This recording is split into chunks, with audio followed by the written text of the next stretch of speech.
নমস্কার, নিউজ 18 প্রাইমে আমি অতনু রয়েছি আপনার সঙ্গে। উৎসবের মরশুম চলছে, এই ফেস্টিভ মুডের মধ্যেই কড়া নিরাপত্তা, কড়া সতর্কতা। তার কারণ ওদিকে অসম এসটিএফ এর জালে আরো দুই এবিটি জঙ্গি।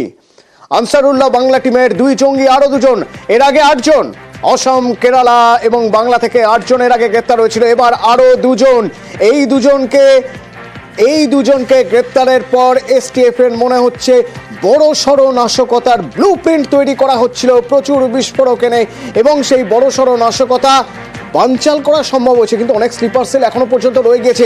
যে দুজনকে অসম এসটিএফ যে দুজনকে গ্রেপ্তার করেছে, এদের কি পরিচয়, এরা কারা, আইডি, হ্যান্ড গ্রেনেড, রাইফেল বাজেয়াপ্ত করা হয়েছে। আমার সঙ্গে রৌনক রয়েছেন, একটু ডিটেলে জানতে চাইবো। রৌনক, এই দুজন এরা কারা, কিভাবে এদেরকে গ্রেপ্তার করা সম্ভব হলো?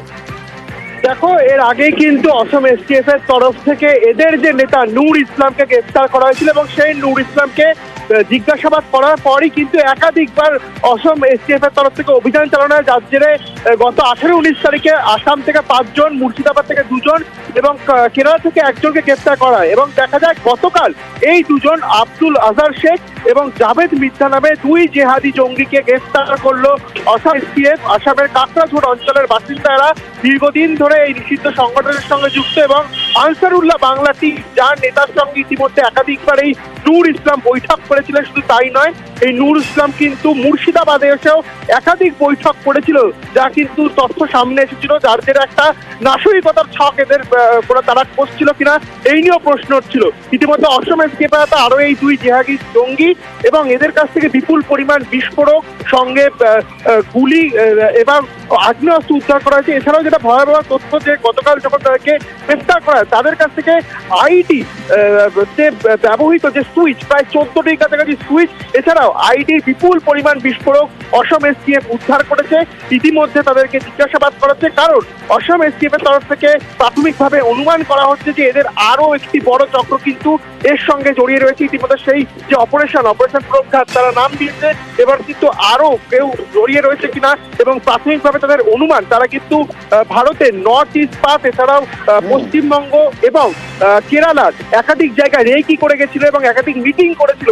সেক্ষেত্রে অন্য কোনো নাশকতার ছক রয়েছে কিনা এই আনসারুল্লাহ বাংলা টিমের, সেই বিষয়ে কিন্তু আসাম এসটিএফ খতিয়ে দেখছে। অতনুদা, ধন্যবাদ রৌনক। অসম পুলিশের স্পেশাল ডিজিপি হরমিত সিং কি বলছেন এ প্রসঙ্গে শুনবো।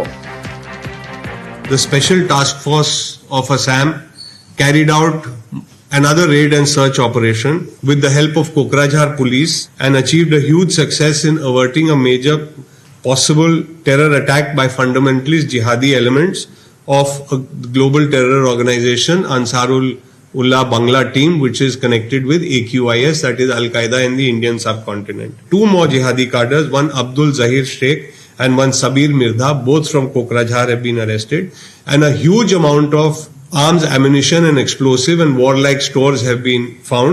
This terror module was looking to create mass destruction in the country. This entire activity is post the situation in Bangladesh. This is very clearly a sleeper cell module.